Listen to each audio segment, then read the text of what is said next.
Short టర్మ్లో long టర్మ్లో కూడా నష్టాన్ని తెచ్చే అవకాశం కనిపిస్తుంది. సరే, ఇంకా తదుపరి అంశానికి వెళ్ళేసరికి కేశవరావు వారి నివాసంలో చర్చ, కాంగ్రెస్లోకి జిహెచ్ఎంసీ మేయర్ వెళ్ళే అవకాశాలు ఉన్నాయా? దీపాదాస్ మున్షి భేటీ అయ్యారు, పార్టీలోకి రావాలని ఆహ్వానం పలికారు. ఎలా ఉండబోతుంది సార్? అంటే నార్మల్గా పార్టీలోకి వస్తారని ఎగిరైనాకనే ఆహ్వానం పలకడానికి ఇంటికి పోతారు, లేకపోతే ఎందుకు పోతారు? జితేందర్ రెడ్డి ఇంటికి రేవంత్ రెడ్డి వెళ్ళాడు. జితేందర్ రెడ్డి వెంటనే ఎక్కడ తేలాడు? కాంగ్రెస్ పార్టీలో తేలాడు. పొన్నా లక్ష్మీ ఇంటికి కేటీఆర్ హరీష్ రావు వెళ్ళాడు. ఆయన ఎక్కడ తేలాడు? మీరు వెంటనే ఆయన కాంగ్రెస్ బీఆర్ఎస్లో తేలాడు. సో సాధారణంగా ముందు మాట్లాడుకున్నాకనే ఫార్మల్గా ఇన్వైట్ చేస్తారు.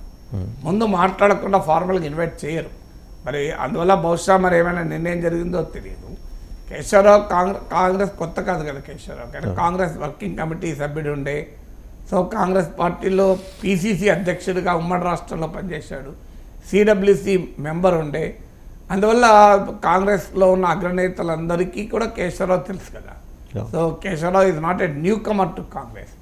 సో బహుశా మరి కేశవరావు కూడా వెళ్ళాడు అంటే బీఆర్ఎస్లో పరిస్థితి ఏ స్థాయికి వస్తుందని. ఎందుకంటే కేశవరావు కాంగ్రెస్ బీఆర్ఎస్లో చేరినప్పటి నుంచి కేసీఆర్ ఆయనకు చాలా అత్యంత గౌరవం ఇచ్చాడు. అనేక సార్లు పార్లమెంట్ సభ్యుడిగా చేశారు. ఇప్పుడు ఆయన కూతురు మేయర్ చేశారు. అఫ్కోర్స్ క్యాబినెట్లో తీసుకోలేదు, రాష్ట్ర క్యాబినెట్లో కానీ ఆయన ఎమ్మెల్యేగా ఎమ్మెల్సీగా లేకుండా ఆయన జాతీయ రాజకీయాల్లోనే ఎక్కువగా ఉపయోగించుకున్నారు. మరి ఆయనకి ఏం అసంతృప్తి ఉందో మనకు తెలియదు. కానీ ఆ అసంతృప్తి కన్నా ఎక్కువ ఇప్పుడు కూతురు మేయర్ పదవి ఉండాలి కదా. సో ఇప్పుడు బీఆర్ఎస్లో ఉంటే మేయర్ పదవి ఉండే అవకాశం కనబడతలేదు.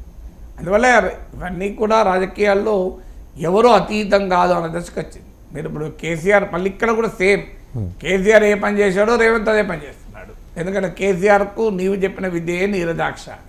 కేసీఆర్ ఏం చేశాడు? ఇద్దరు పీసీసీ ప్రెసిడెంట్లను లాగేశాడు. ఒకరు కేశవరావు, రెండు డి శ్రీనివాస్. అంటే పీసీసీ ప్రెసిడెంట్లను లాగేయడం ద్వారా కాంగ్రెస్ పార్టీకి ఒక మెసేజ్, ప్రజలకు కూడా ఒక మెసేజ్. ఇంకా కాంగ్రెస్ ఎక్కడుంది?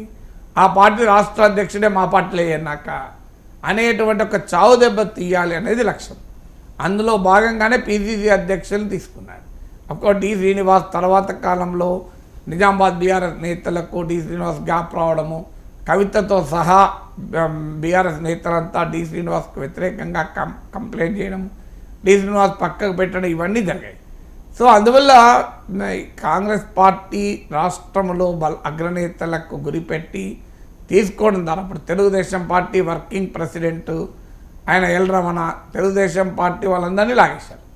సో అలా కేసీఆర్ చేసిన ఎత్తుగడి ఇప్పుడు రేవంత్ చేస్తున్నాడు. అందువల్ల ఒక సైకలాజికల్ ఇంపాక్ట్ అంటే చూడు, కేశవరావు స్థాయి నాయకుడు కూడా బీఆర్ఎస్ను వదిలేశాడు, కాంగ్రెస్లో చేరాడు అనే సైకలాజికల్ ఇంపాక్ట్ చాలా ఎక్కువగా ఉంటుంది. సో దాంతోపాటు హైదరాబాద్ నగర మేయరు, నగరంలో అధికారము కూడా కీలకం. ఎందుకంటే కాంగ్రెస్ పార్టీకి సిటీలో ఓట్లు రాలే. అందువల్ల రాబోయే ఎన్నికల్లో జిహెచ్ఎంసీ ఎన్నికల్లో కూడా ఇప్పుడున్న రాజకీయ పరిణామాలు చూస్తే బీఆర్ఎస్ను బాగా దెబ్బతీసి కాంగ్రెస్ వర్సెస్ బీజేపీగా రాజకీయాన్ని మారుస్తారు.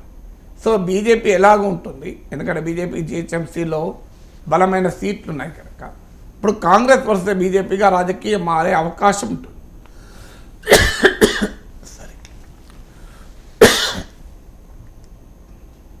సరే, నెక్స్ట్ తదుపరి అంశానికి వచ్చేటికి పిఆర్ఎస్ని